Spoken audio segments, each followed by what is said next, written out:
Hello, hello. How's everybody doing out there? Coming at you, talking shit Tuesday. That's right. Today's the 15th of August. It's flying by. Summer's flying by. It's been a little hot down here in Florida. Not much hotter than normal because it's always warm in the summertime, but a lot of people are complaining in the rest of the country that it's been a really hot summer, which kind of blows my mind that we have gotten as many orders as we have. I came back from vacation where I got the GT500 running. By the way, now I'm in the tuning process, and it is, I'm going to be honest with you guys, when you, not that the car was jacked up, but when you unfuck a lot of things and you make them the way that you want to make them, it is insanely satisfying to be able to drive that car like a normal car, go through the gears, and be able to at least feel more familiar with the car than with the Turbo 400. It felt very disconnected. The GT500 felt extremely disconnected from a high stall, Candy throttle body Turbo 400 than with a stick. With a stick, you can actually drive that car like you want to drive that car. So, what we're going to talk about today is, are Ford cars going to clog up the Tesla supercharging network? So, the reason I even want to talk about this is because I think Moore's Law has not taken into effect the charging network. Like the insane amount of infrastructure that is needed, nuclear power plants, coal, and gas-fired power plants. You need everything. It is an oxymoron to require electric vehicles to become the mainstay in about 10 to 15 years for new cars. Old cars will always be around. Gas-powered vehicles will always be around.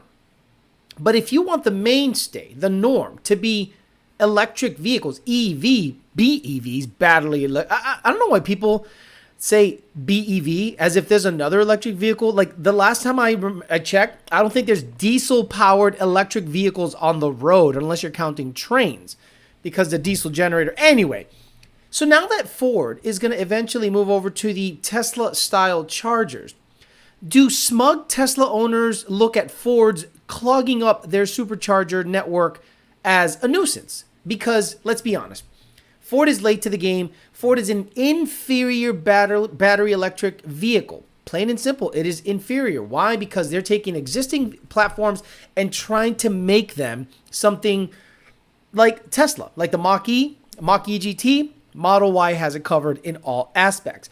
The Ford F-150 Lightning, sure, that's the first, but Rivian and the Cybertruck that comes out might be really, it might sink the F-150 BEV stuff unless somebody is crazy and they're, let's just say, product loyal or brand loyal.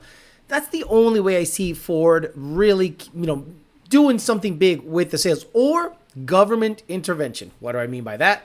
Is high incentives, basically bribery to buy a vehicle. I've never seen any ICE vehicle get some kind of bribery from the government in order for you to buy it. Again, guys, if you have to be bribed into buying it, it's probably not a good product. So we'll talk about that. We'll talk about why the battery technology has not advanced that quickly in the last, let's say, 5 years. A lot of you guys say it might because these cars are running 9s and 10s, but there seems to be like a stale, there is no major progress on battery technology. And then we'll talk about whatever else you guys want to pop in on Talking Shit Tuesday. But before we do that, we'll have Mr. Bill O'Reilly say hello to the people. Okay. We'll do it live. Okay. We'll do it live. Fuck it. Do it live. I'll write it and we'll do it live. Fucking thing sucks. That's all right, Mr. Bill O'Reilly. We know it sucks. We all know it sucks. We want to thank the people that keep the disco ball rolling. That's right. Two Auto Solution in Puerto Rico. Check him out on Instagram and on Facebook. He's got podcasts. He's got a bunch of stuff. I really like what he's doing with his channels in showcasing the behind-the-scenes stuff that happens in shops. Race Motive, racemotive.com, Race Motive on Instagram, Race Motive everywhere. Just type in Race Motive and you'll figure out what they got going on. D&A Performance, D&APerformance.com. They paid their bill. That's right, they paid their bill. Thank you very much. Any online parts you want to buy, D&A Performance is where to go. Parts Farm, partsfarm.com. Again, any used parts. I like the most obscure, weird things that you need for your Mustang that you can't find anywhere else. Parts Farm is where to find it. Hit up Rob. Whatever you need, he's got it. Kong Performance bought himself a white ZR1 so he can do some poor man product development. He's got a badass, C6. Now he's got a mostly stock C6 so he can do product development for the poors like me. Ultimate Header, ultimateheader.com, Ultimate Header on Instagram. We got PMAS, Nick James and PMAS. And we got Calamar's Transmission, calamartransmission.com, Calamar's Transmission on Instagram. Love the fact that these sponsors have been with me for a while now. And really, without them, I wouldn't be able to get you giveaways. I wouldn't be able to get you parts. I wouldn't be able to give you discount codes. DNA High Performance does giveaways and has discount codes all the time. So check them out and give them a like and follow if you follow them on social media. And buy stuff. If you're going to buy any parts, you should buy them from him. 2000 MCR, Monty 540, and Dunn 523. The first three people that said hello today. Joe Swiss, Mocky Mock, Ray, Douche Did It, Darren Harper, HTFU grad, Ed's Car Videos, Destin Morrison. It's man. Omar 1LE, Twan Legend says, how's the family? Omar 1LE again. JD Swag, one of the mods. Anthony Travis, Caleb Lambert, Bring Your Wood Screws. D-Rock Fox, RoboStyle, Louis, TJ, Oscar, Bring Your Wood Screws again. Slater Elliott, Anthony Bryan 03 Cobra, HTFU grad, Dustin Garrison, Wesley Stewart. Dustin Garrison, isn't that the teacher from South Park? Or is that his actual name? Andy Ali, Matt 2011, GT, the other mod. What's up, Matt 2011? Thank you for being on, brother. EPA's in the house. What's up, EPA? Phil Fez, Johnny Boy, Omar Garza, Paul Ponthieu, Eli Gonzalez, Carter's TV, Matt Class, 2J's and 5 O's. Turvy. Oh, doing the Beetlejuice sign. Killa, Leon Phelps, Gallo Bravo, Glass Roof Coyote, Pita Chiquito, Valley 10 Speed ran an insane number with the wideband being all super jacked up and stupid mile an hour. I am so happy Valley 10 Speed is drag racing. This is why. Street stuff is cool. Street stuff is great. But when you want to be legit, you got to run that number in the quarter. You've already established that your shit flies in roll racing. Fours is nothing to sneeze at on a Mustang. But if you want to get into the serious stuff and get your car configured for drag racing so that the rest of the world can look to you as a drag race authority, you got to get to the track. And I appreciate he might be the first. I don't know of any ESS S550 and up Mustangs that have gone 8s with an ESS. So he might be the first. Any Black Betty, Mikey 50, 305 RS3, Chris Cobb. Wait, wasn't it 305 F-150 before? Now you're 305 RS3, but you got a picture of a ZR1 on your profile? ¿Qué está pasando? Great Mustang. Eski Jeff to the man. Monty, Mendoza's Coyote, Cody Ford, RoboStyle, 305 RS3 again. Heath, S2R, 101 RTR. It's Ye Bison. Okay, Tony El Tigre. Gonzo the Great, Joe Nichols. Edwin Martinez, yo, about to go into night shift. Damn, you're going to be digging ditches at night, bro. Jared Wells, good evening, everyone. Me and the lady you're watching. You're not with that same girl. Hey, Jared Wells, are you with that same chick? Remember on the dating channel? You remember what happened? You with her? Because if you with her, we're going to have, this is going to become a dating channel segment. Bro, if you're with her, we're going to have problems. James and Jay, imagine she's sitting there right now. What'd you say about me, motherfucker? Coyote Austin, 101 RTR, Travis, Matt Class, Dean Applewhite, Alex Vallejo, Eliza, EPA, LGBTQ, EV, La Fox, The Wolf, Devin Marth, Grandpas, Race Car, Bud Moment, Kevin Johnson, Tristan Smirnoff, Bilavesh, 300GX, Whipple, Dixon, Back Tacoma, Revit Racing, Robo, and all the usual suspects are in the house. So, let's say you are a soy sipping, loose sleeve having, fedora wearing bitch ass Tesla owner that does not like to drive, so you have full self drive you everywhere. You can't drive a stick, you have no personality, so you buy yourself a Tesla. You vote Democrat. You're a man, you're a male, and you vote Democrat, and you're gonna get yourself a Tesla. Again, I'm not saying there aren't manly men that own Teslas, but they probably don't virtue signal that they're better. Put a 5 in the chat if you want to hear Alex slurp that drink. Let's slurp that. Come on, let's go. I'm like those people that you can control. Just put money on the chat. Forget the 5. So, if you bring your Model 3, Model Y, S, or X into a supercharger station, and it's got a Mach-E GT, a Volt, Chevy Bolt. Is it Bolt or Volt? A F-150 Lightning sideways. So an F-150 Lightning parks on it sideways, taking up, because he's got a trailer, taking up 3 or 4 other supercharger stations. Now reality is going to smack you right in the face, because a lot of these guys that are towing something and need to charge up, they got to park sideways. So that means they're going to have to make chargers to accommodate the trucks that have electric power, basically. So now as an EV owner, in my opinion, it should be your second or third vehicle. It is a non-starter to make that your main vehicle. Jim Farley went on a road trip, and on his road trip, if you go to X, which used to be Twitter, he says right on his post, no surprise, charging can be a challenge, but still learning a lot, seeing firsthand the issues our customers face. Wait, where are you? Wait, you now are realizing that your customers face issues? Take that, Elon Musk. And then it says, this is why we're working with Tesla to provide Ford drivers access to 12,000 superchargers, and our EV certified dealers are installing fast chargers at their dealerships. This is the big rub. They're EV certified dealerships that want to get allocated and make money on EVs have to spend millions of dollars of their own money to put fast charging networks in their dealerships. Will help us improve the EV experience for our customers. And according to him, during that drive, we'll let Mr. Farley say some shit. Pretty challenging. I stopped at one of the most popular charging sites in the country on the I-5 in Kalinga.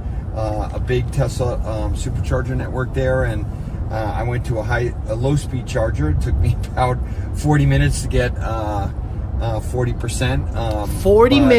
40 minutes to get 40% at a non-fast charging network situation. And guess what? Something tells me this grid is going to be stressed the fuck out. I'm telling you guys, if you understand, if you're a millwright right now and you've rebuilt a Peerless, a Weinman, an Ingersoll Rand, or any other kind of pump, you know exactly what I'm talking about. You've been at these plants. You've been at these coal-fired power plants that have been shut down by the government. You've been to coal-fired power plants that were in the middle of installing scrubbers, and then the government shut them down anyway. And then new LNG-powered power plants started popping up, and then people started getting all weird about that. And nuclear plants are not being built. So how the hell are you going to do this? How are you going to make sure that your network has the amount of electricity needed to supply what is deemed to be the future of, let's say, passenger vehicles, if you don't supplement the grid? Like, okay, go ahead and take a reading of what happens when you turn on your microwave. Just turn on your microwave and see how much the bill is affected. If you guys have a graph at your house of the seasons, you're probably going to see that the best performance is in the spring or the fall, when the sun is medium up and you don't need the air conditioning going crazy. Your microwave and your electric stove are pretty much the biggest source of draw on a house. Now, how many more times does a fast charger installed in your house, like let's say an electric dryer outlet that charges your Tesla or whatever EV, it's probably 5 or 6 times worse than what a microwave, a stove, or an air conditioning unit puts out.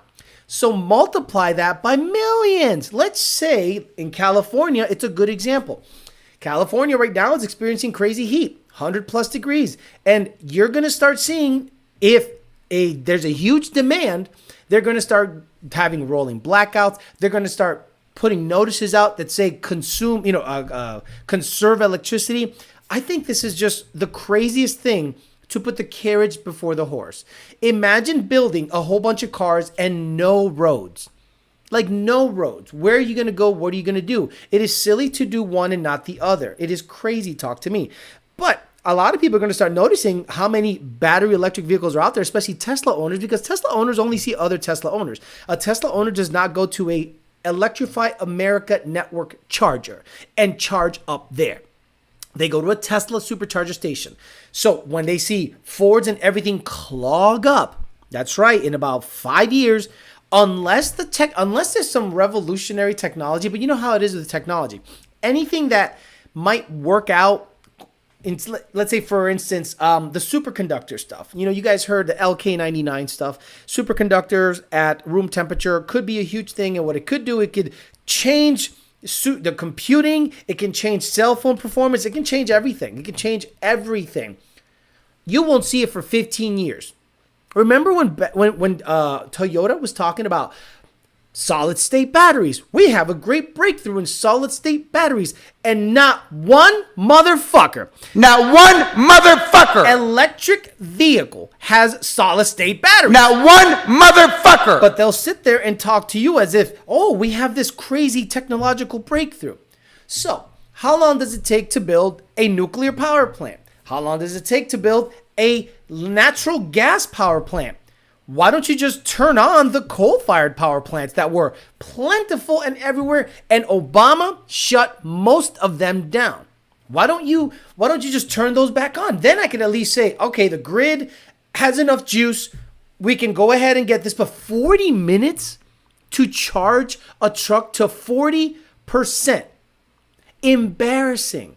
And that is what happens when a manufacturer makes a vehicle and has no idea what the charging network is like. Imagine building a vehicle and never having driven it on the road to experience it.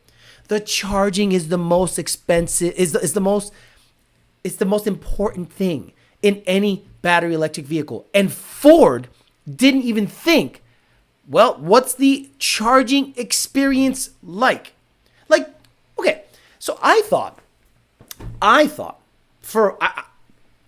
that Ford and all manufacturers insanely test their vehicles. And I'm gonna tell you guys, I don't believe they test shit. I think they do testing in a bubble. They take it to the Ford proving grounds. They have a fast charger at the proving grounds. They drive in circles and say, wow, look, this thing charges in an hour and a half, and I can get 268 EPA rated miles off of one charge. Awesome. Put it in production. Ka-chunk, put it in production. Customer gets it in Massachusetts. It's cold outside. They go, shit, the battery performance went down by a third. Oh, let me charge up. Click. Oh, this charger doesn't work. Where's the nearest charger? The Electrify America network. Oh shit, it's like 10 miles away, but I have 30 miles to empty. That's what it says. The moment you drive out the lot, now it says 20 miles to empty. Wait a minute, what's happening? It's cold out. You got your heater all the way up, and let's say you're towing a trailer. Guys, this is a perfect example of why I don't think any manufacturer properly tests their stuff. If not, there wouldn't be this many recalls, and Ford's quality control has been absolute ass. And in my opinion, Farley should not even be on camera anywhere. When I see a CEO out there talking, just dancing, trying to get in front of the camera. Any artists out there want to be an artist and want to stay a star and don't want to have to worry about the executive producer trying to be all in the videos, dancing, all on the record, dancing. That to me, Farley wants to be a rock star. Number one, you don't look like a rock star. You look like you got an extra chromosome. Stop that shit. Number two, stop being public. Get in there and get shit done. One great thing about, let's talk about another, and again, he's not a CEO, he's the president, Elon Musk. When was the last time you saw Elon Musk? I haven't seen him for months. Like, he does an interview, he pops here and there, he gets on Twitter Spaces. But you know what he's doing? He takes his plane and he goes to SpaceX for a week. Then he goes to X.com, wherever in San Francisco for another week. Then he goes to Tesla, Beijing, Shanghai, Austin, Giga this, Giga that, all this bullshit. And he is working. And Farley is just out there saying stuff like, take that, Elon Musk. You should be worried about your network. You should be testing every little thing. And I am blown away that almost 2 years after the release of the F-150 Lightning, that you finally drove one on the fucking street to experience how it charges. You fucking clown show. Clown show. Could you imagine not getting in one as the CEO, but pushing it as the best? Mind freaking blown. What do you think? Am I way off kilter on this shit? Are you confident that Jim Farley can lead Ford to this EV revolution when 2 years after the F-150 Lightning is out and about doing its thing, He finally decides to drive one and says, oh man, by the way, 40% charge in 40 minutes on a regular charger. Take that, Elon Musk. Take that, Elon Musk. What a stupid. I get it. Elon is a wannabe rock star. I'm not going to say he's not. But he works more than Farley does. Farley is running one of the, probably the only solvent American car company left. GM was bailed out, but now that I saw this $9 billion loan, something tells me that's just a bailout. That's just a loan that they don't have to pay back. And that's why I think this UAW stuff is crazy that they got him by the balls. But anyway, we'll see how all that goes.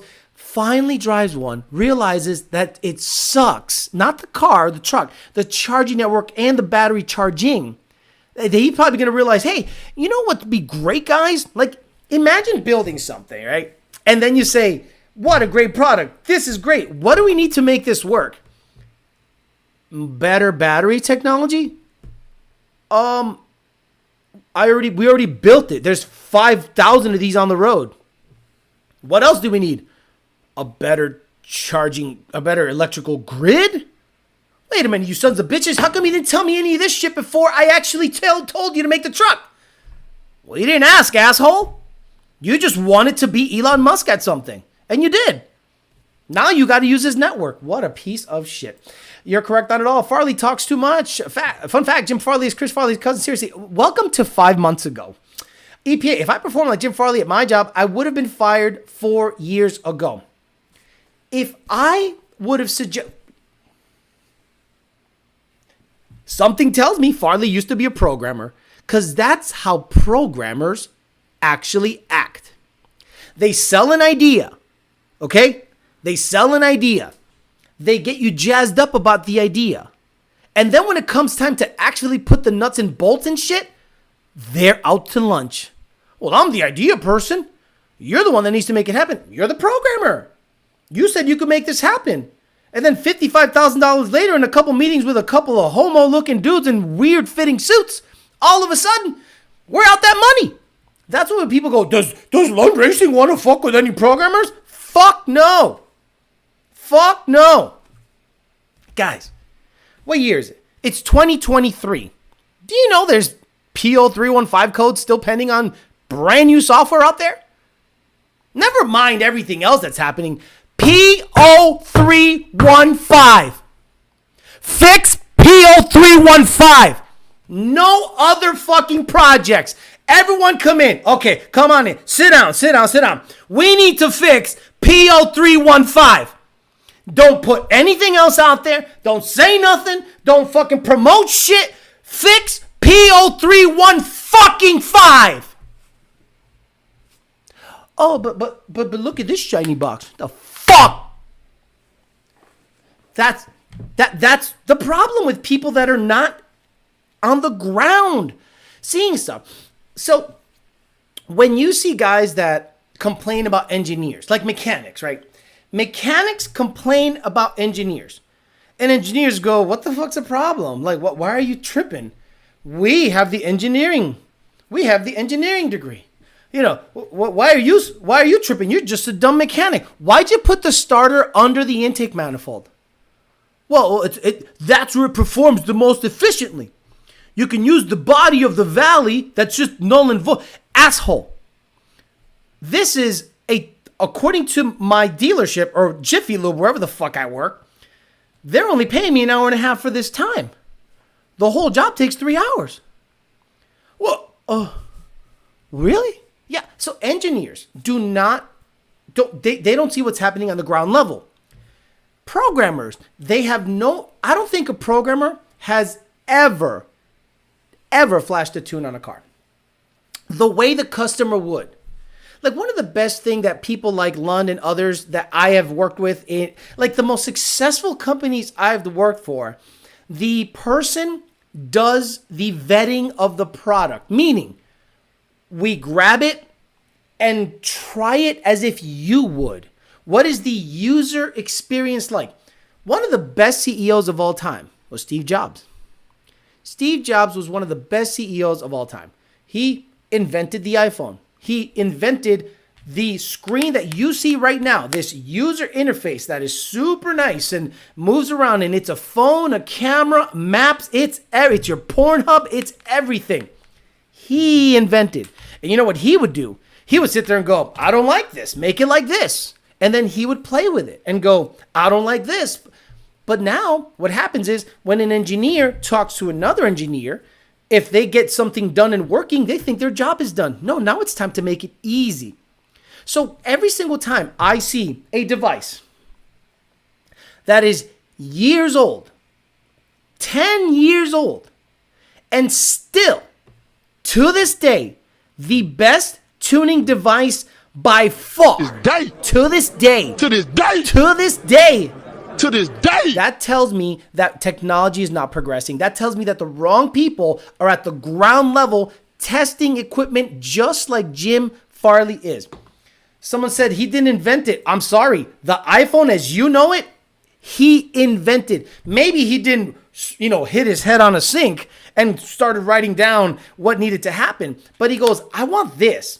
And without his vision, nothing would have happened. Same thing with Elon Musk. He envisioned us having a multiplanetary species. And he's like, the ship's got to look like this. Do you think Elon Musk actually designed that rocket the way it sits now? No. But the idea and the motivation behind it was 100% him. Without his capital, his money, and his drive, that company wouldn't be what it is today. Same thing with Steve Jobs.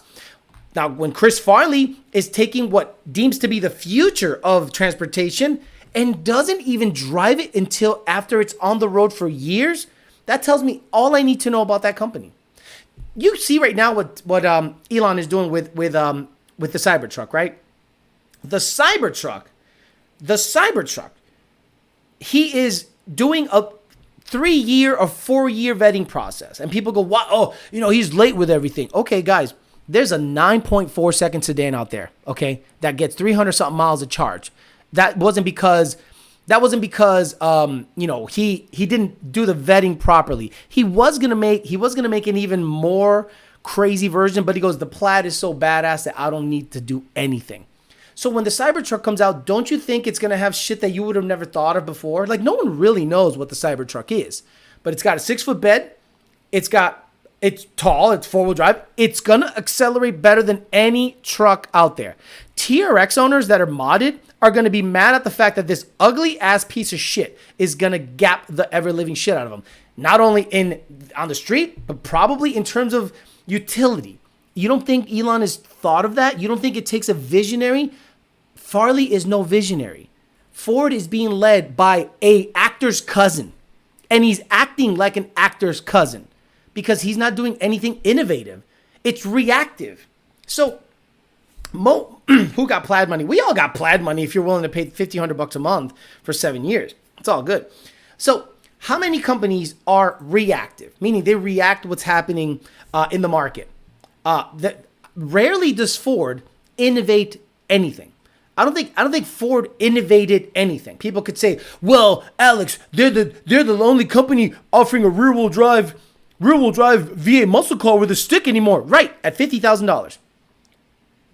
So they're pricing themselves and making the people that are willing to spend that kind of money look at BMWs, look at C8 Corvettes, look at completely different vehicles because a Mustang's a toy. A Mustang used to be you could daily drive that fucker and have a good time and go racing. That shit's over. Mustangs are not a daily driver. You and I both know Mustangs are not a daily driver. Farley just getting a check, dog. I get it. Elon Musk didn't invent electric motors, but he made that exactly. But he messed exactly. That's what I mean. And I understand what Matt 2011 Cheese is saying. He didn't invent it. Yes, he did.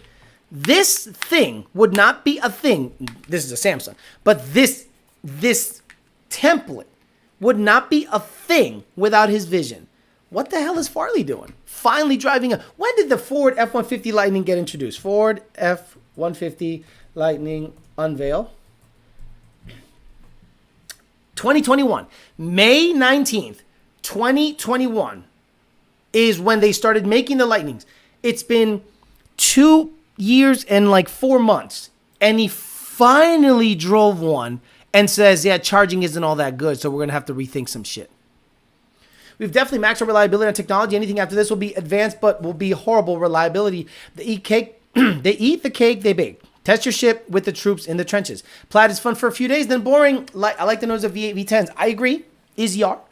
I agree that a Plaid should not be your first vehicle. I agree any EV should not be your first vehicle. Your EV should be your second or third vehicle. Sorry. Look, would I get rid of my ZR1 for a Plaid? No. No. The ZR1 does stuff that the Plaid doesn't do without even starting it. How many of you know that a Plaid goes 940s at 151? Know that it accelerates ridiculous. Know that it has the best technology. But you want that motherfucking C6 ZR1 in your driveway, don't you? You envision that thing going, bet. I'm not there yet. I am not willing to put a cam in it yet.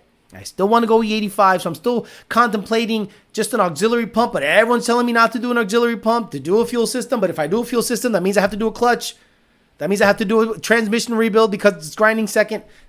I think an auxiliary pump will do for now. Anyway, everyone envisions a C6 ZR1 way over a Plaid because it does stuff emotionally to you. You go, this bitch is bad. I was driving it down Clematis the other day. Clematis is just a very nice, it's just a popular hangout spot in West Palm Beach, downtown West Palm. There's some dude was sitting and he looked at the car and he gave you that stank face. He went,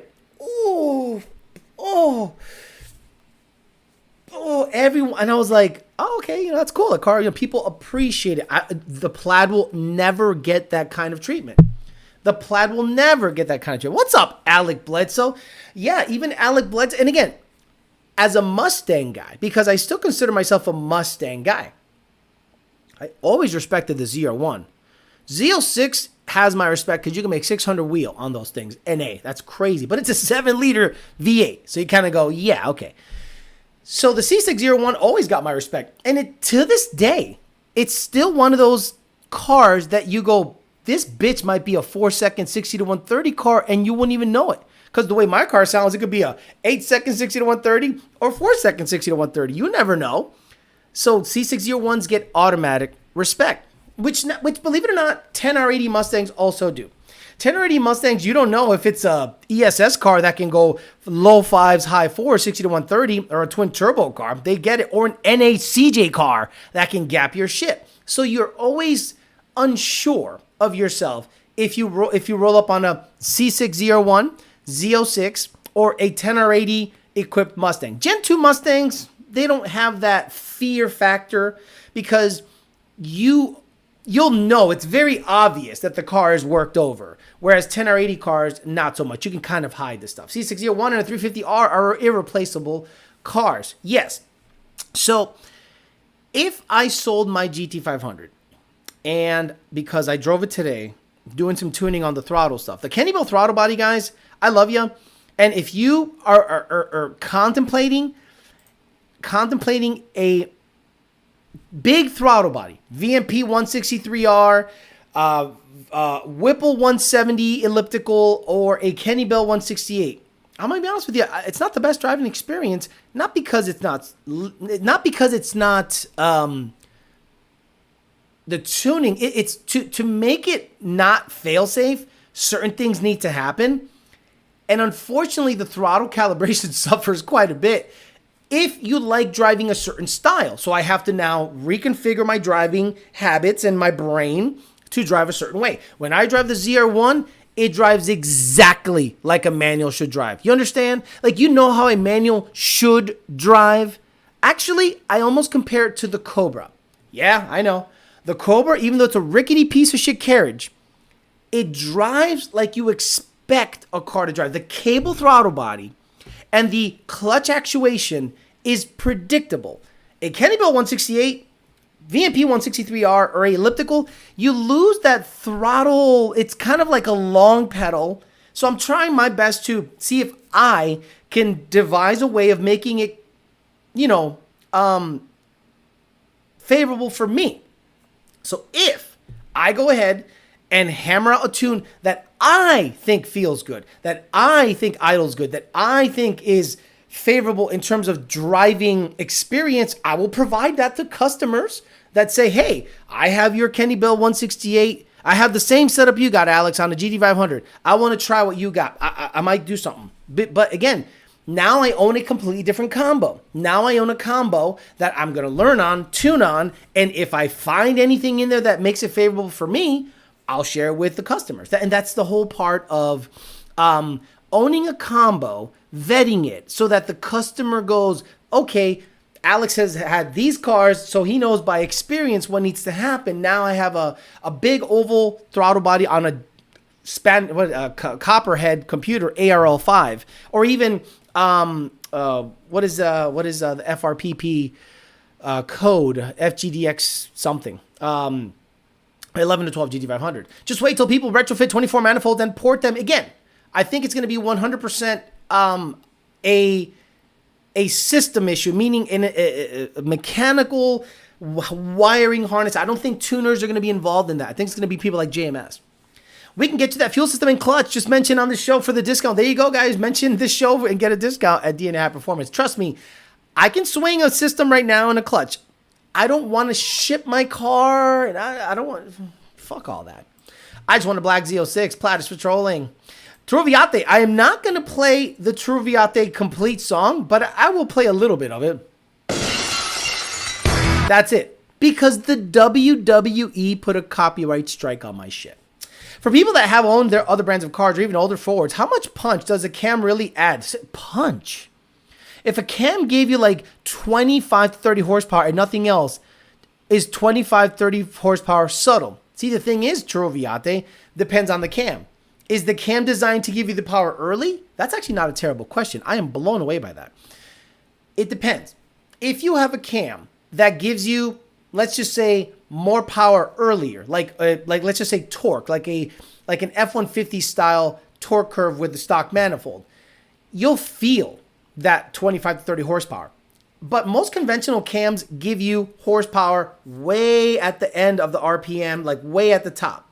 Like on a Chevy above 6,500, like above 6,500 RPMs for a Chevy is like astronomical RPMs. Like I laugh at that.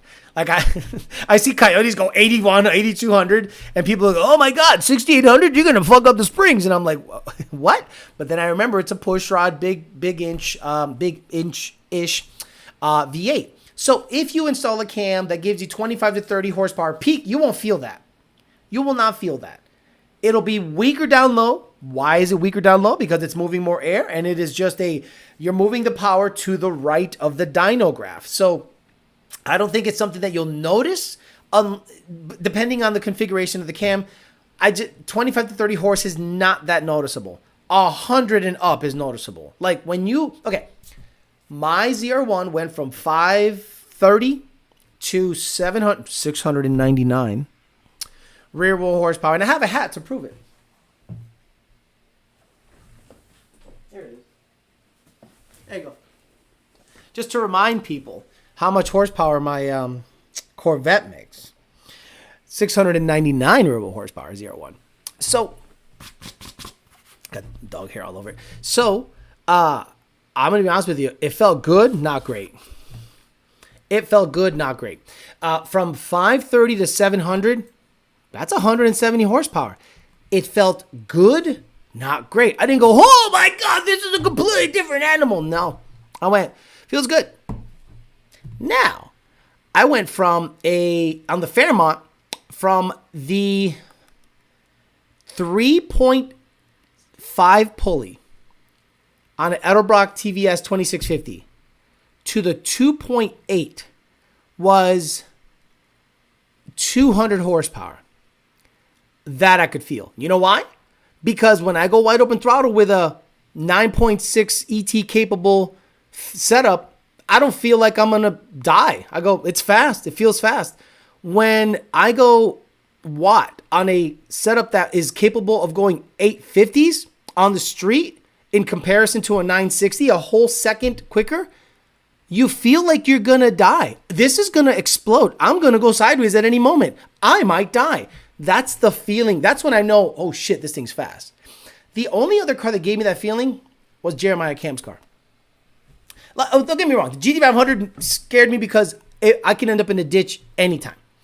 But Jeremiah Cam's car hooked and just kept pulling. And I go, damn, this bitch keeps pulling. And that's when I started going, maybe centrifugals are a favorable setup for street shit.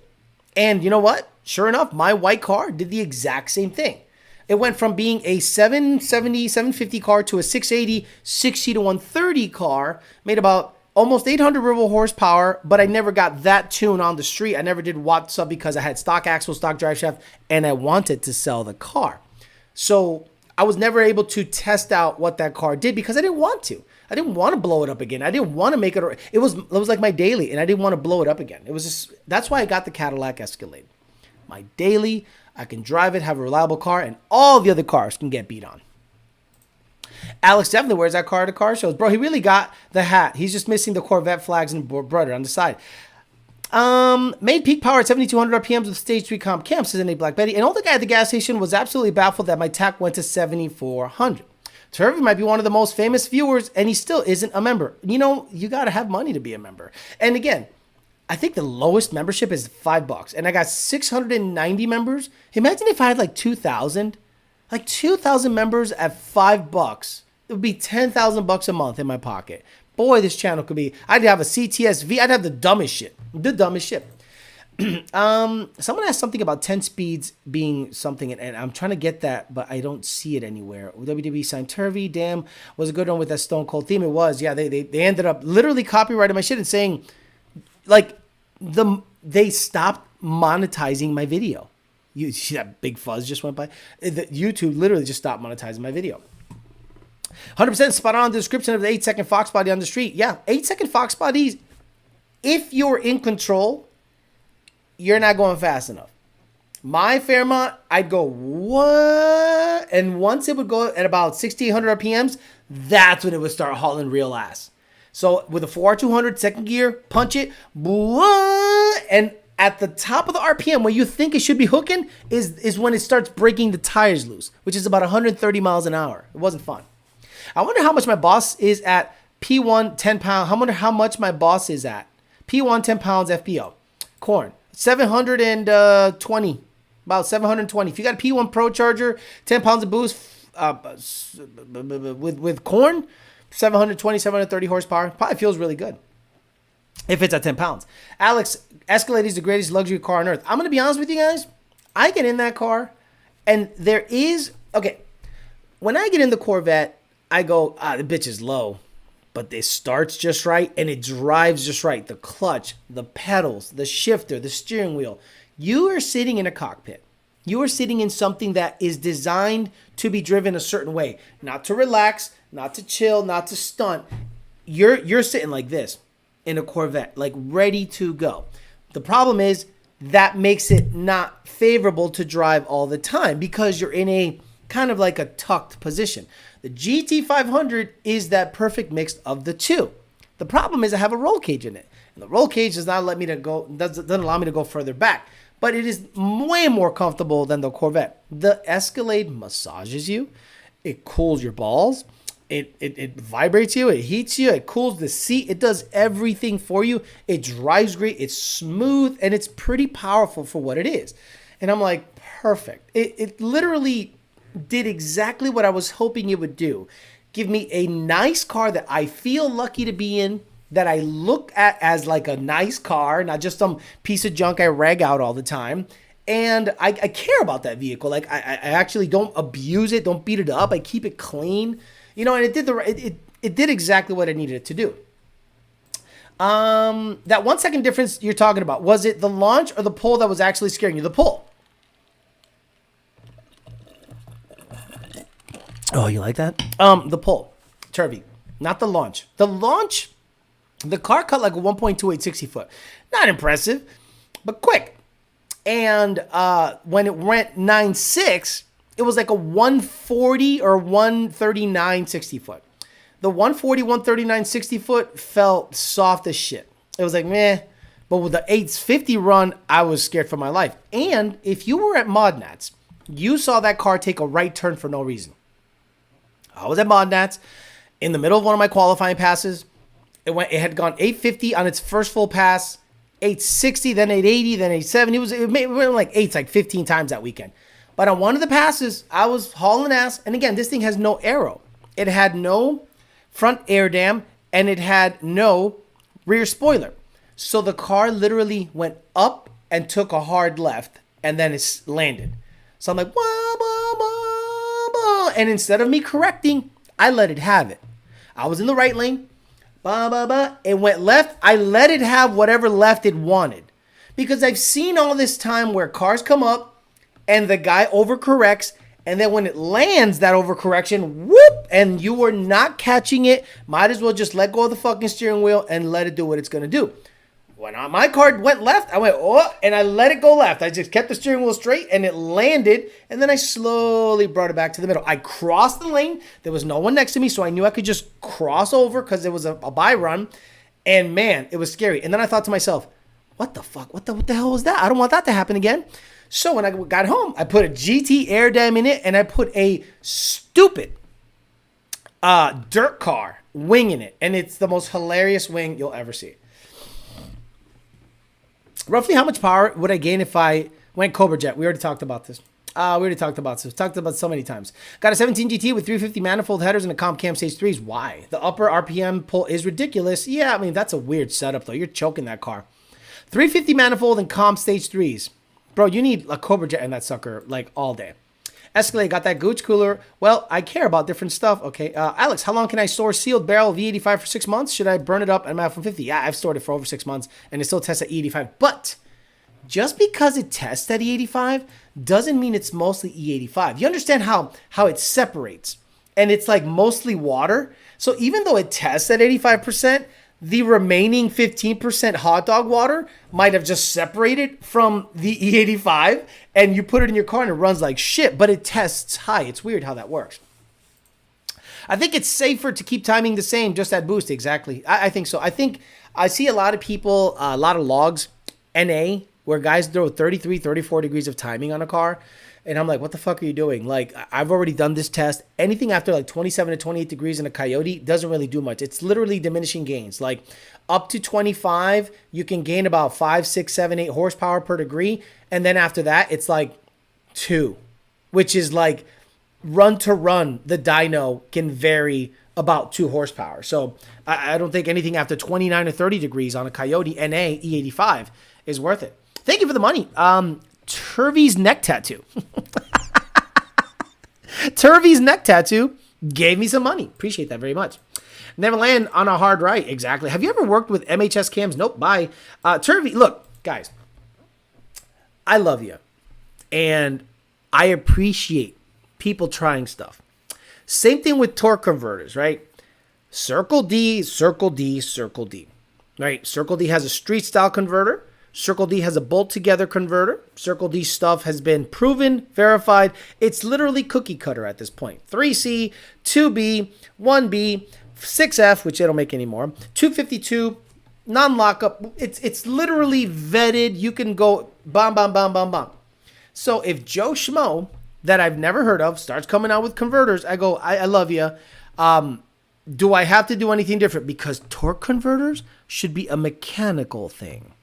If I have to all of a sudden start hacking the shit out of my shift schedule or lockup schedule, well, guess what? Maybe your part sucks, okay? If I have to do anything above and beyond what I'm doing with an already vetted torque converter, why do I have to go? Who do you think I'm gonna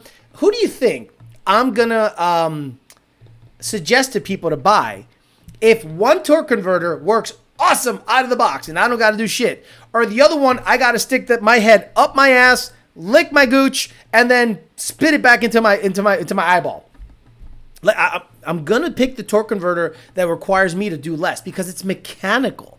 Like imagine you have a carbureted car.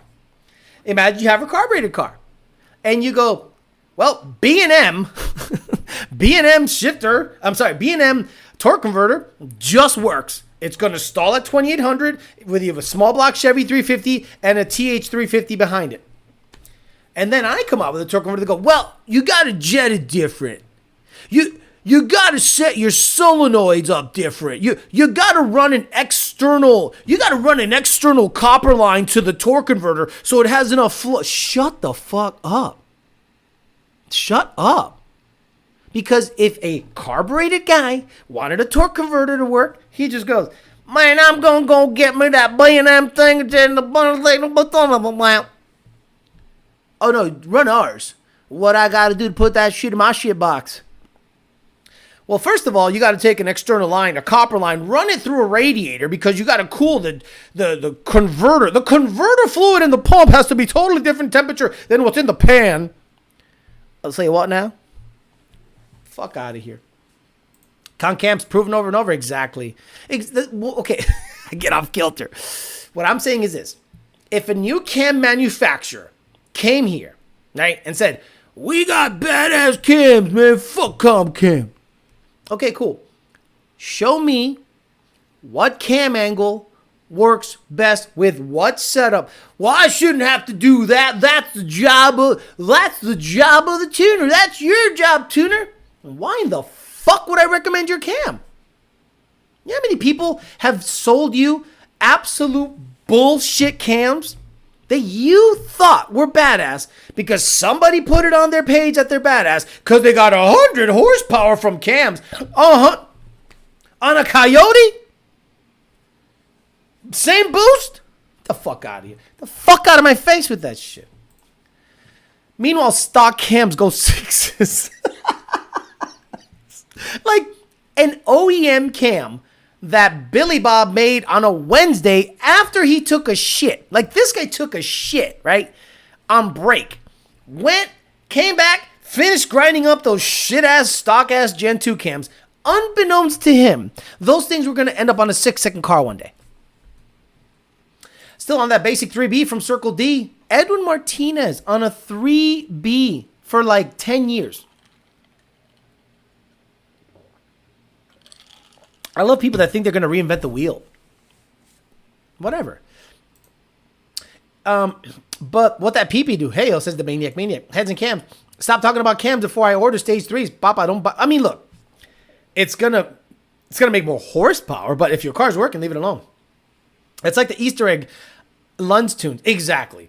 Interesting dynamic there, Alex. Dropping a like, going to catch a replay later. Damn, it says, damn, he skipped it. What did I skip? It says, but what that PP do? I didn't skip it. So, every single time we see people come out with something. Okay. If Neil Chance. Hi, Neil. I don't know you from a hole in the wall. I'm just some shit-talking Puerto Rican that works for Lund. That's it. But, this isn't a Lund show. If Neil Chance came out with torque converters, whatever you want, sir. Mr. Neil Chance, what do we need to do to make this torque converter work on 6R80s and 10R80s, sir? Whatever you'd like. Tell us what you want us to do because that motherfucker is certified. Screet, Dig, ProMod, that dude is fucking certified. I don't have to be like, well, Mr. Chance, you got to understand that, man, that guy has forgotten more shit than motherfuckers know about torque converters. So you think I'm going to sit there and tell him how to run his product? Fuck no. I'm going to say, yeah, we'll test it. Absolutely. We've been dying to have like Billy badass stuff show up to the market. And a lot of people have tried, and I get it. But if some guy I've never heard of just pops in and starts making shit, I'm like, I don't know who the fuck you are. Fuck out of here. And then they get offended. It's one thing that if Neil Chance makes 6R80 torque converters, it's a whole nother thing if like some fucking place I've never heard of starts popping them out there and telling you got to do different shit.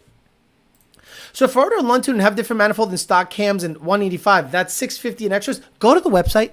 This is a Lund fucking commercial.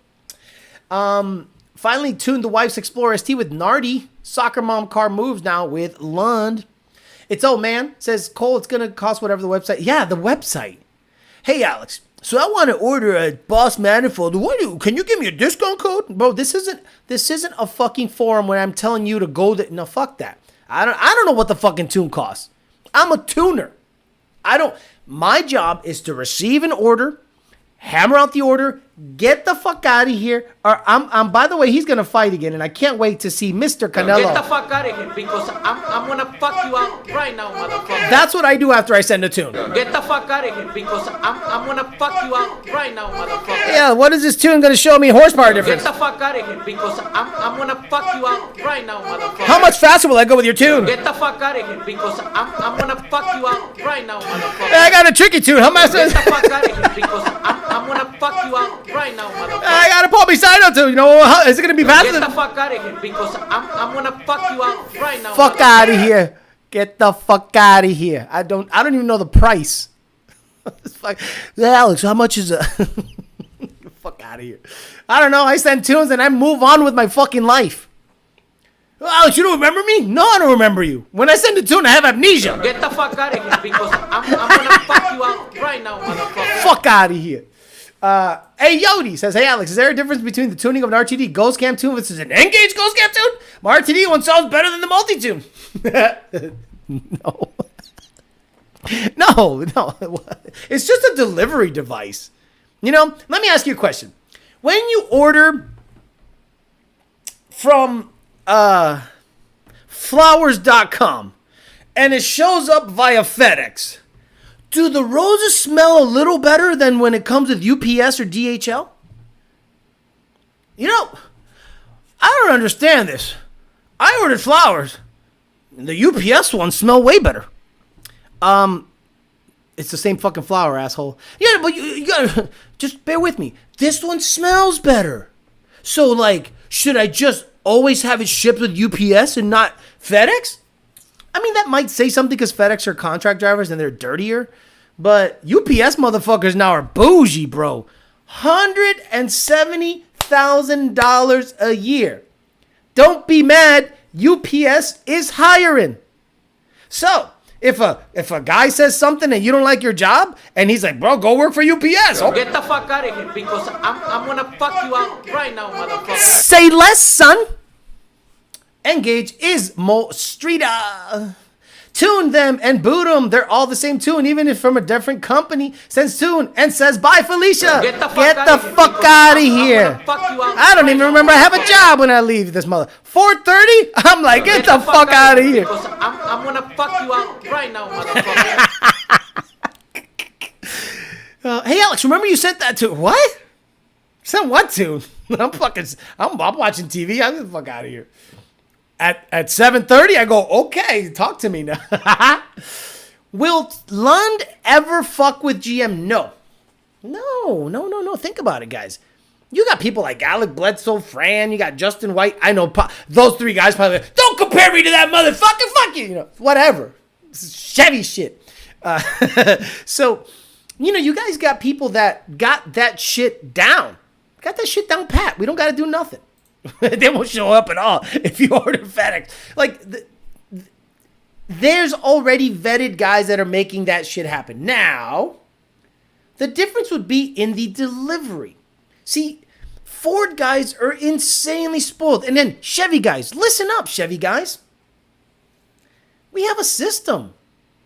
We got 2 or 3 guys, actually 4 people in total that are solely responsible for vetting the combo. That means 4 people on payroll. Let's say on average they make $60,000 to $80,000 a year, and all they do is answer and vet tuning. Then you got Junior, Dakota, Brandon, Senior on very rare occasion, and myself remotely, that we get those tunes from those 4 potentially, because there's a lot of people that do customer service work, plop them in front of us as a list, and we just hammer out tunes, and now the tuner gets that.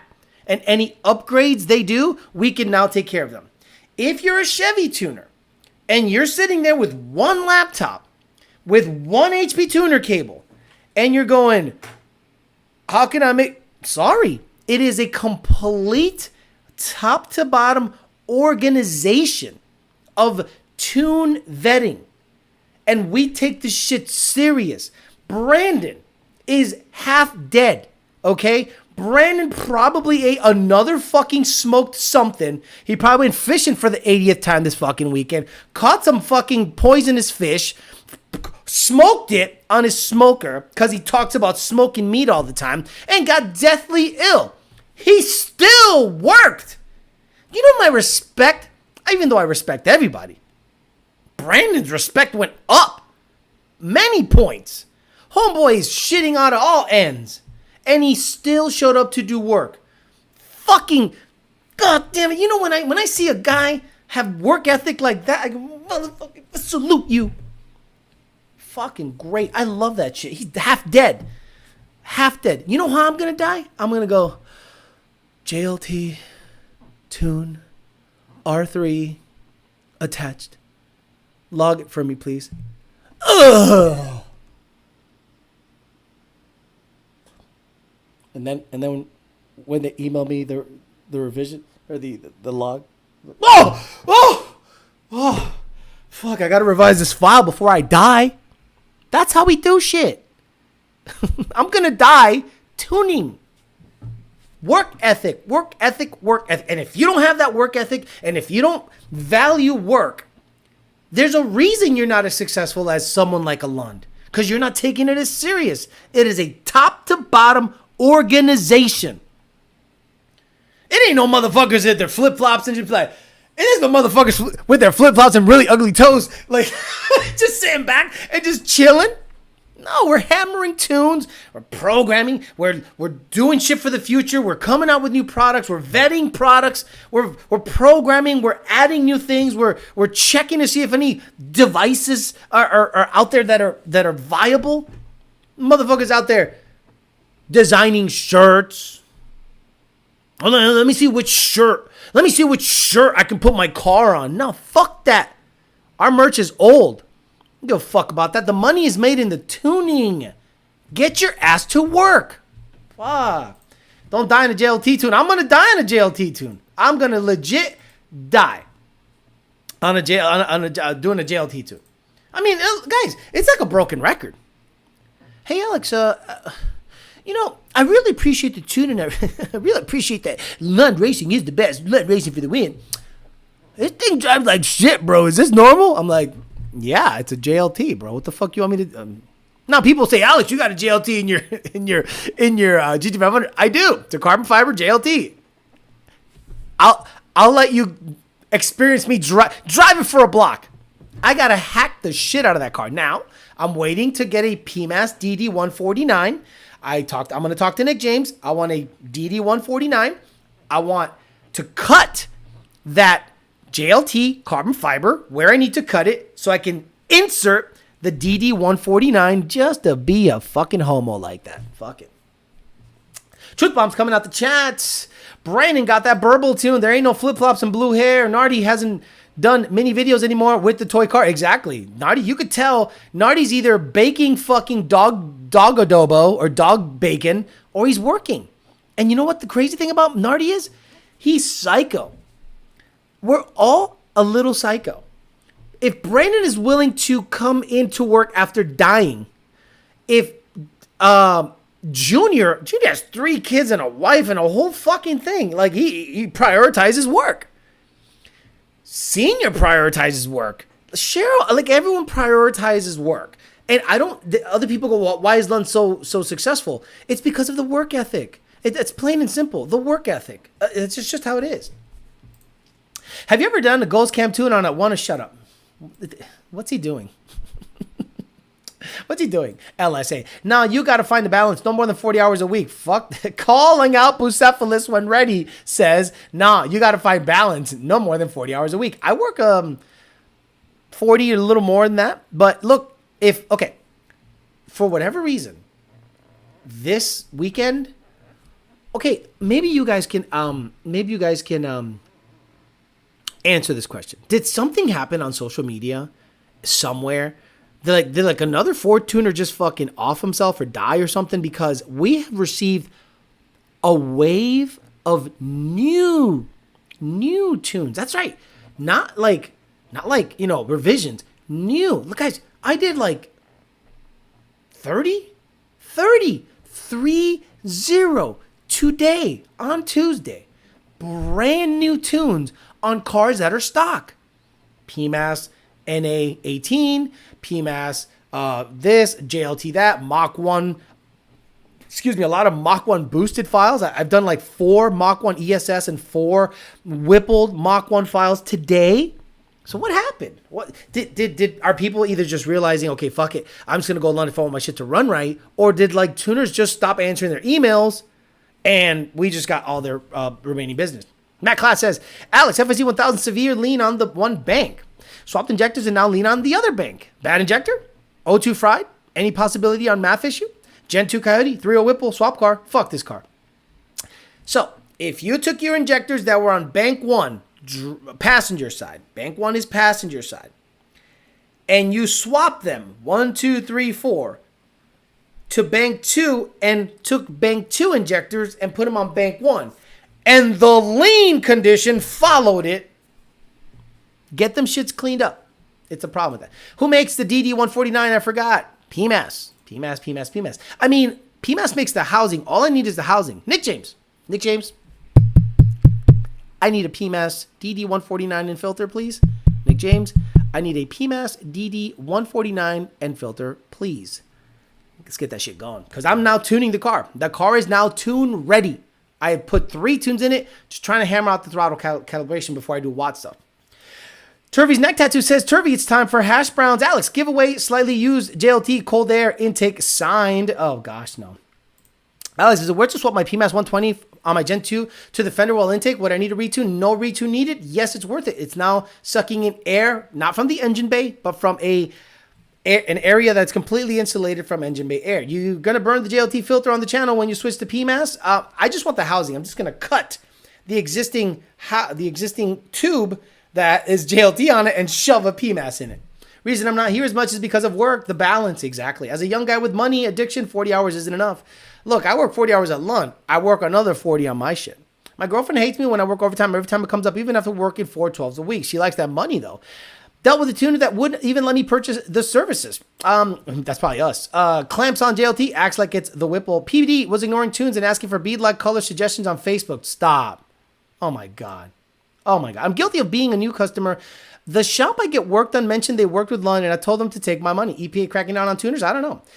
Someone said PBD had Facebook group full of angry customers waiting 3 weeks for a tune, and they have called for PBD for revision. Therefore, they're coming to Lund. I got them all who send me the screenshot. I mean, look, if other tuners are not doing their job, that will benefit.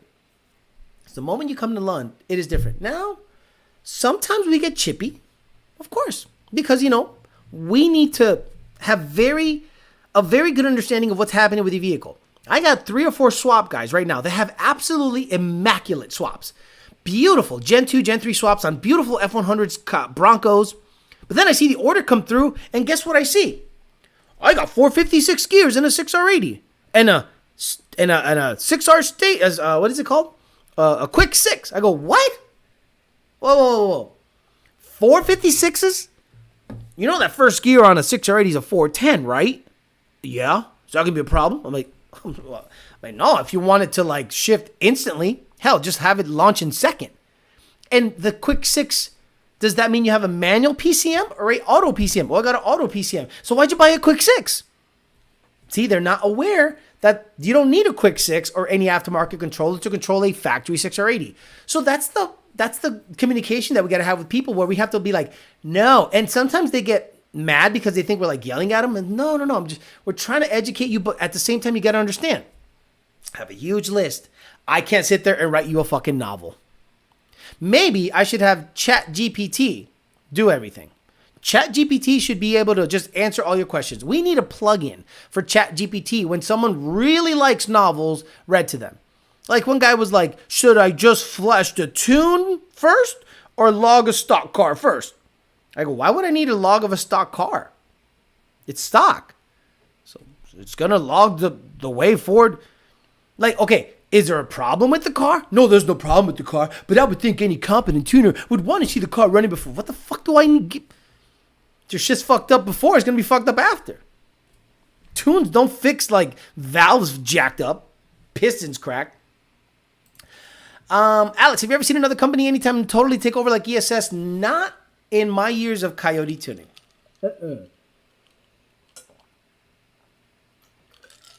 I'll give an example. Nardi said, hey, Alex, I legit have 40 ESS tunes. You don't understand, guys. Let's say in a 1 week, we do something like 250 new tunes. New, not revisions. Revisions are triple that. But we do 250 new tunes. A little over half are ESS tunes. That blows my mind. Number one, you guys are shipping that many blowers? You have them in stock? Look at puro pinche pure B50 powered. What's up, brother? You have that many in stock that you're shipping out. People are in, that's a warehouse full of G3s, G2s, intercoolers, couplings, like everything. And I go, you sons of bitches got that many? Yes. So they talk about planning. You want to talk about a company that planned and said, when we hit it, this bitch is going full throttle. The moment we start producing Gen 2 and Gen 3 blowers for Mustang, we are going to pedal to the floor and get after it. That means they had to have pre-ordered all this stuff, had it staged and ready, and then they strategically gave away kits or provided kits at a discount to influential people, but the kits had to perform. And oh boy, did they perform. And everyone bought them up. They're easy to install. They're lightweight. They make power. Like rendering Vortec and Paxton and ProCharger, no offense to them, I don't see any of that shit come across my shit, bro. When I see a ProCharger tune, I go, bro, y'all still in business? Y'all okay? You good? You good? You guys need like a GoFundMe or something? Because I'm telling you, these motherfuckers are killing it in the Mustang game. Hit the like button for people that speak facts. Thank you. Now we need the F-150 ESS. Yes, ESS. ESS. Just like I started yelling PO315, we need, well, okay. This is the problem with trucks, okay? And I'm gonna tell you why ESS might have issues with trucks. The weight of the truck needs torque. Unless their kits somehow produce torque at 2,000 RPMs, people are always going to prefer the Whipple because it's a positive displacement and gets the truck moving. Alex, your math is bad. I watched several of your videos working on your cars for this channel, and you're currently working right now 45 hours, my ass. I mean, for Lund, I work 40, 45 hours. For myself, double that. Like, I social media manage, post, upload on Podbean, Spotify, make an MP3 version of that, post on, I work every other hour that I'm awake, I'm working after work. I asked Chat GBT who would be the best company to tune my 17 Mustang T, and it recommended Lund. Nice. I hate when I order something for the car and the place advertise that they have it in stock, but they don't. The new wave of ESS will be when the F-150 kit hits. Omar 1LE. Okay, so ESS. I am not opposed to buying a quad cab like Super Crew.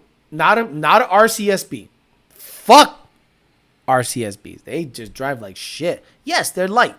They drive like shit. I wouldn't be opposed, but the problem is I don't want to support Ford anymore. And 10R80 is just not my shit. But man, you guys got to get that sucker out there. And it has to perform. Just like on Mustang with Valley 10-speed, me and others that just put it on their cars and they perform. I can't wait. I am hoping Valley 10-speed becomes the first 8-second ESS street car. That would be so freaking legit. So freaking legit. I need to get a tune for my 2330 Whipple F-150. Come over, brother. We have a tune that is so vetted. Drives good. Shifts good. We have a tune that's so good on F-150s that other OEM guys are going, what are you guys doing in the tune that is making the shifts that much better? But what about the Torque Storm? Look, Torque Storm to me, they might perform well, but unless they can manage it like ESS did, I'm saying deliver, power, ease of install. It has to have an insanely easy bracket to install. It has to be lightweight. It's got to make all the right sounds. It has to tune well, and it has to be repeatable in order for the Torque Storm to do anything like ESS did. Still looking for a fast ESS to race in SoCal. What about, oh no, Valley's in Arizona, or he's in NorCal. I don't know. Gen 1s are so much better looking than the Camry looking S550s at Agent Orange, says Leo99GT. Hey, Alex, so you're telling me that ESS is not 80 weeks behind? No, they're not 80 weeks behind. They're actually, I mean, could you imagine? Could you imagine that you stop getting shipments from China because of COVID, and then suddenly you can't get products out? And I go, wait, what? Oh, and by the way, shout out to the people that's selling point is that it's made in USA. At this point, motherfuckers will buy 16 ratchets from Harbor Freight. They'll buy 16 3/8 ratchets from Harbor Freight than one 3/8 snap-on ratchet. And the ratchet performs the same. This is now the new world. The thing is that the ESS is made in Germany, if I'm not mistaken, and other manufacturers are going, well, yeah, ESS, whatever, if you want to get the cheaper kit, but this one's made in USA. And then when you go to change the belt, you got to take out the shroud on the bottom. You got to take out wheels. You got to get it from the bottom. You got to jack the car up. So on an ESS kit, probably takes you, I don't know, 5 to 10 minutes to change a belt. On a Vortec, from the bottom, so that means you need a $4,000 lift and a $5,000 a month building to put that lift in to change a belt. From the bottom, he said. Bro, fuck out of here. Made in USA with global material. You smell so good. How's the relationship with the supplier? That's very good. Hey, would you blow me? That's good. And so is Louis A. How is your relationship with your supplier? And only those that know about the dating channel know about that. Made in USA with Chinese steel. You smell so very good and slow. Snap-on lifetime warranty. Snap-on ratchets are way better. Okay, that's fine. But you're still going to Harbor Freight, pendejo, ¿verdad? You're still going to Harbor Freight. Like, it's Saturday. It's 12. You need to loosen up some shit. And your 3/8 ratchet just took a shit. Are you going to wait for the Snap-on truck on Monday? You're going to go to Harbor Freight and grab that $12 wrench. JD was regular gas worth it over there. Have you seen the S550? I'm turbo for life after having both Century and turbo. But if ESS was out for S197, I would have gone that route over my Paxton. So, 187, is it a liter or is it a gallon? JD Swag. See, JD Swag, Mandip Singh. He owns a gas station. I think he owns a Shell. At 3,200 pounds, I'll take ugly. Okay, Theo Alex dropping the thumbs up, catching you later. Thank you, Jose Tamayo. I hate to say it, I broke a Harbor Freight extractor in my MFP crank support. You're trying to extract a bolt with not just Chinese steel. Like, what's the poorest section of China? Like Detroit. Like Detroit here. Like, where's one of those fucking towns that sounds like Klingon? Romulus. Like Romulus, Michigan. Shit ass. What are you talking about? It's nice over here. 178 last time I checked. Okay, my Snap-on guy would meet me whenever I called, but I always paid him cash. Hey yo, you can buy 10 Harbor Freight ratchets and warranty all of them. Snap off will complain if you misused it. Complain.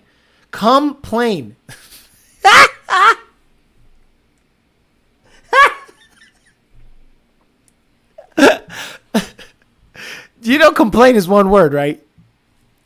And it's not complain. COMEPLAIN.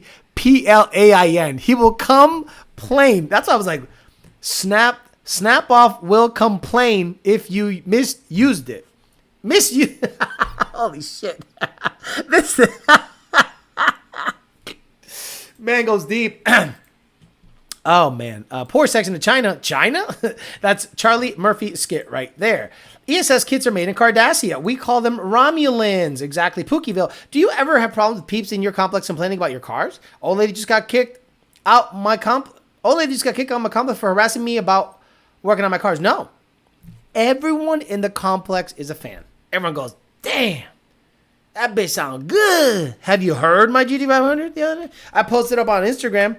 That bitch sounds so good. I'm telling you, bro, the GT500 makes all the right sounds. Oh, baby. Oh. Guys, I didn't do shit to the tune to make it chop like that. It just chopped like that. Bro, that 12 to 1 compression, bro. That 12 to 1 compression coming out the asshole.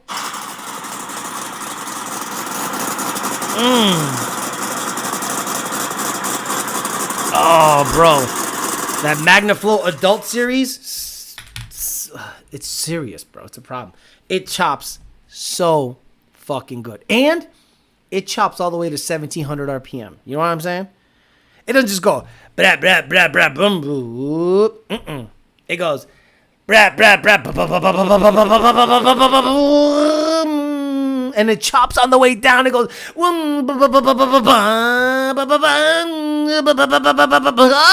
I'm gonna come. Oh, it's good shit. Keith Ray, you done good. You done good. That bitch sounds so good. Oh, bro. The 2-inch primaries. The MagnaFlow Adult Series.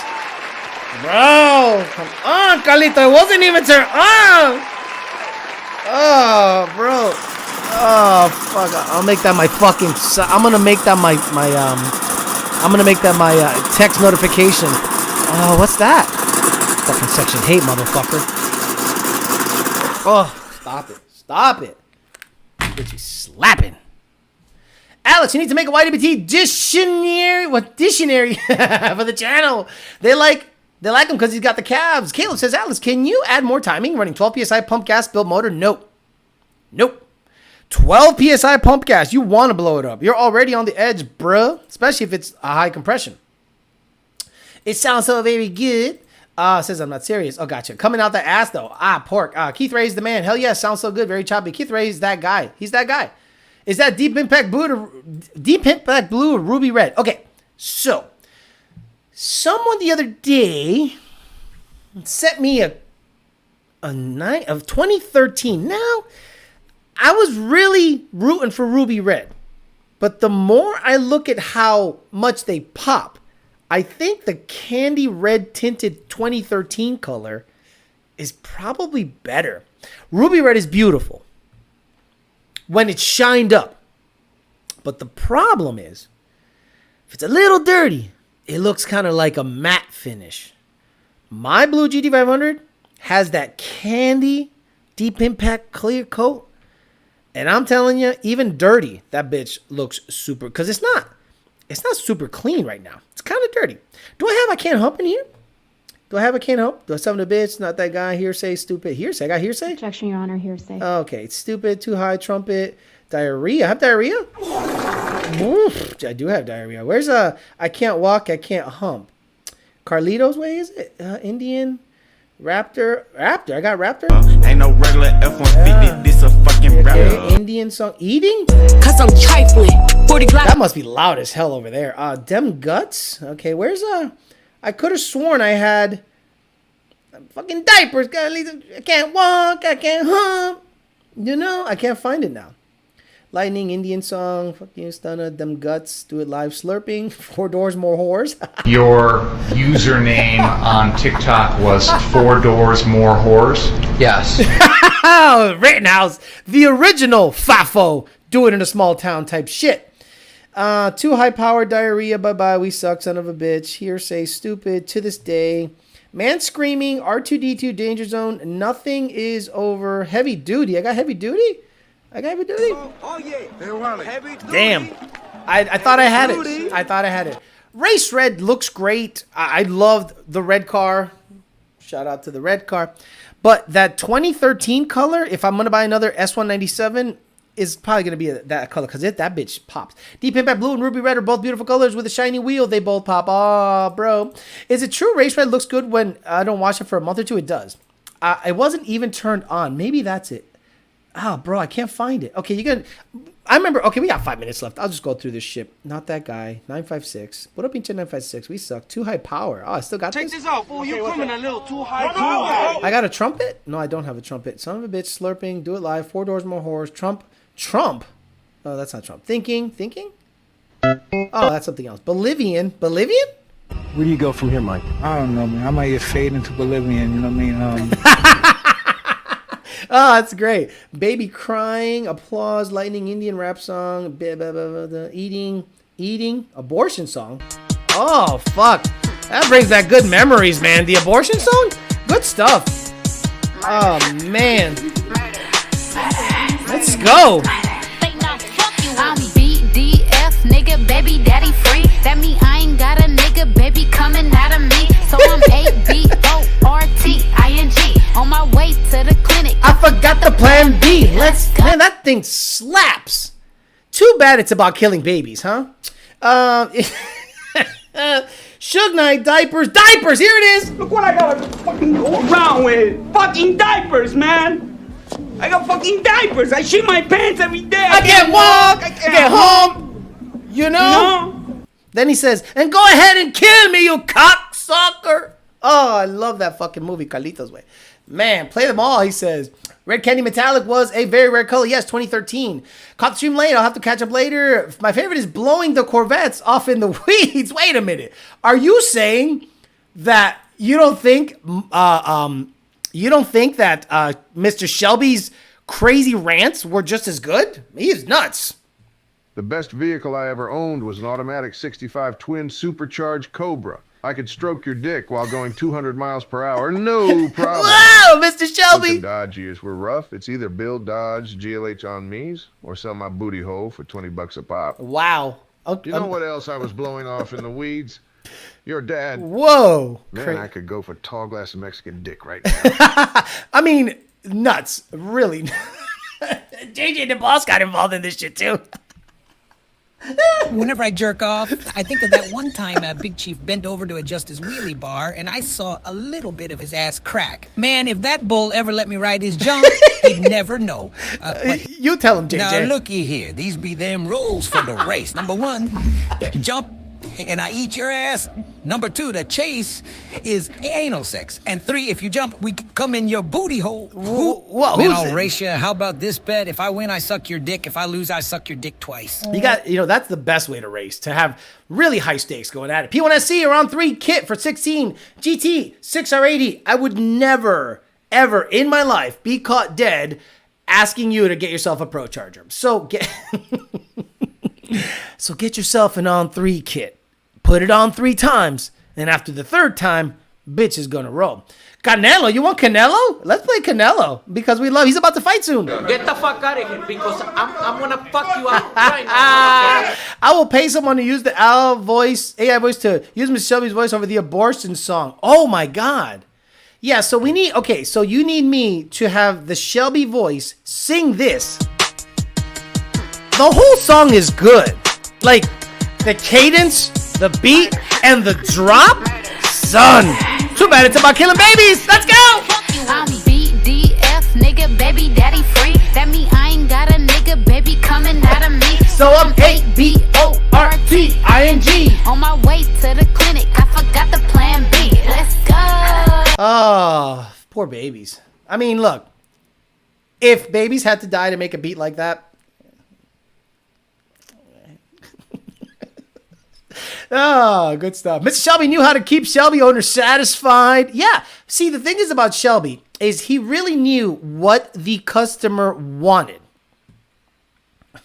The only Shelby truck I had anything to do with was the Dodge Shelby Durango and Dakota. Those are more Shelby than any F-150 pieces. Man, every time I see my signature on shit like suitcases and cereal boxes and chili, it makes me think, why didn't I marry my college boy? See, he says boyfriend. College boyfriend. There you go. I don't know why it cuts off boyfriend. College boyfriend. What's going on, College Shelby? boyfriend. Whoa, Mr. Shelby, you are crazy. All right, guys. I'm gonna get out of here. So we talked. I don't know what we talked about today. We talked about everything. The chick that ripped your dick needs a parody 9F of that song. Now she's out eating guys in a Hellcat. Cause I'm trifling. 40 Glock on my nightstand. Roll up his backwood before he put that pipe in. Bitch, I'm busting jugs in the Hellcat. In the backseat, getting fucked from the back. There's some nasty shit out there. All right, I thought Roxanne was a bad song. This thing like blows it out of the water. All right, guys, I'm gonna get out of here. I'll be back on tomorrow. This is why. I got some stuff going on. I gotta get some dental work, which sucks. Thursday.